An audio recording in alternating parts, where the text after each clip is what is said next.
When you receive your download file and you open the zip, you'll see there are two files in it. First one is called the Sweepstakes Input 2003. That is for the players. This is what you're going to send out to your players.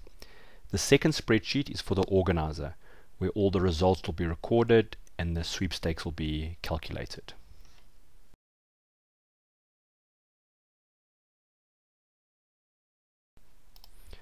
The first thing you need to do is move these to your desktop or your My Documents and open up the organizers file. We've already opened it up. And if you go to the instruction sheet, you'll see lower down, you can decide how points are scored based on the predictions. You'll see we've entered some default numbers, but you can change these. So you'll see, so for getting the right result, irrelevant of the score, so if you predicted the win, loss, or draw, we've said 3 points. Getting the number of goals right, 1 point, etc. So you can work through these and just decide if you're happy with them. If you're not, make the changes and you're almost ready to go. You can now send out to all the players this file over here, just to show you it.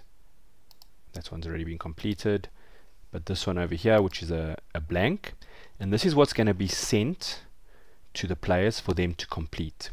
What you should do as well is just explain to them whatever the rules are that you're going to use for the sweepstakes.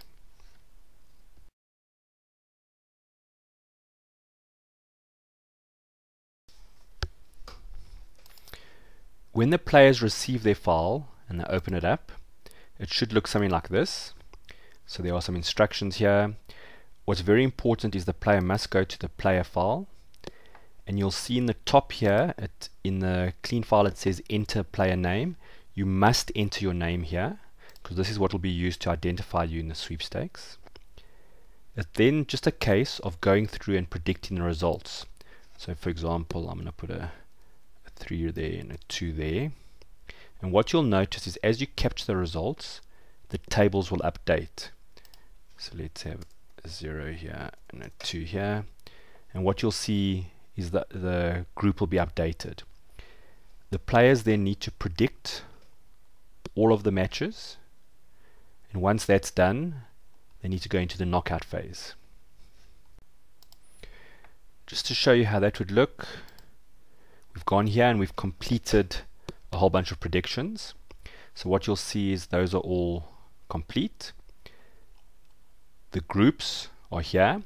So just an important thing to note about the groups, the way the tiebreakers are working. If you look here in Group E, we've got Republic of Ireland on 6 points with a net goal difference of 1, Italy on 6 points with a net goal difference of 3. The reason Republic of Ireland is on the top is because you'll see somewhere over here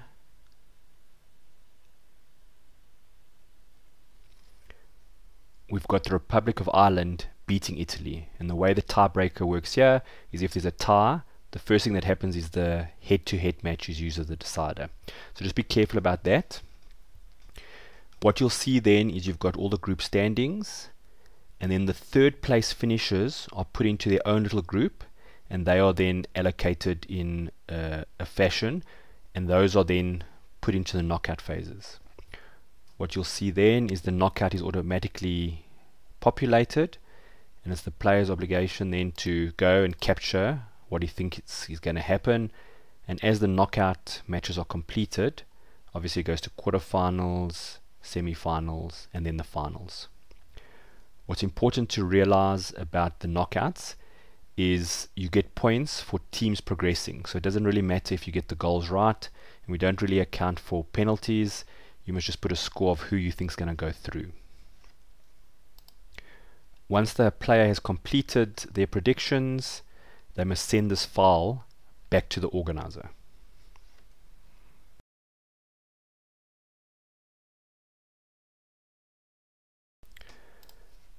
When the organizer receives the file, what they need to do is capture this person's predictions into the master sheet. So you'll see if we go to the master spreadsheet, we've got instructions, and a little bit to the right, we've got player 1, player 2, etc.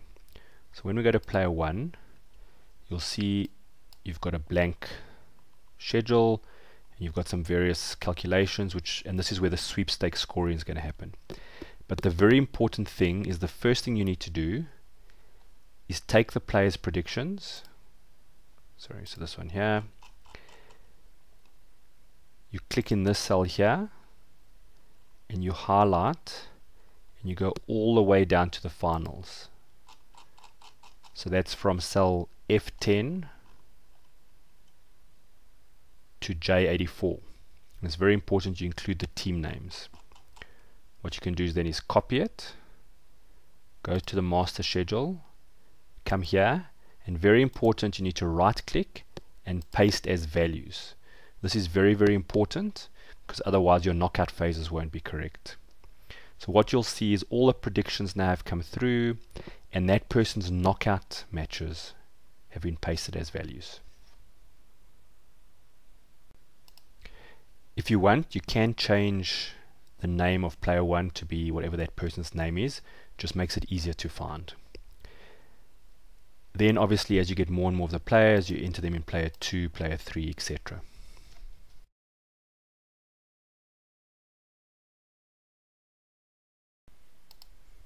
Once everything is captured, you're ready to go, and there's not much more you need to do.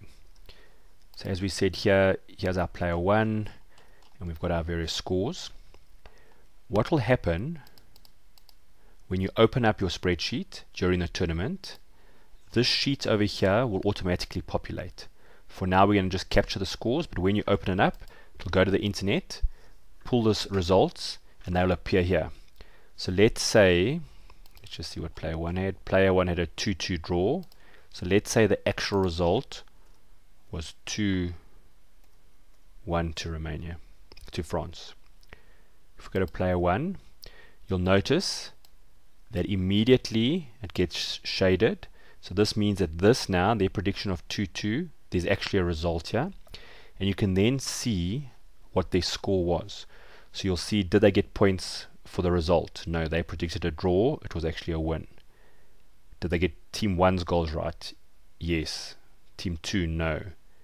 Is the net score correct? Is the net score direction correct? So as a result, that automatically updates to a 1. So let's say the next match happens, and it's a 2-2 draw with Switzerland. You'll come here, and the same thing. You'll get various points, and the points will be added up here. As the tournament progresses, you'll see we've got an overall points section, where what it'll do, it'll show you all the players.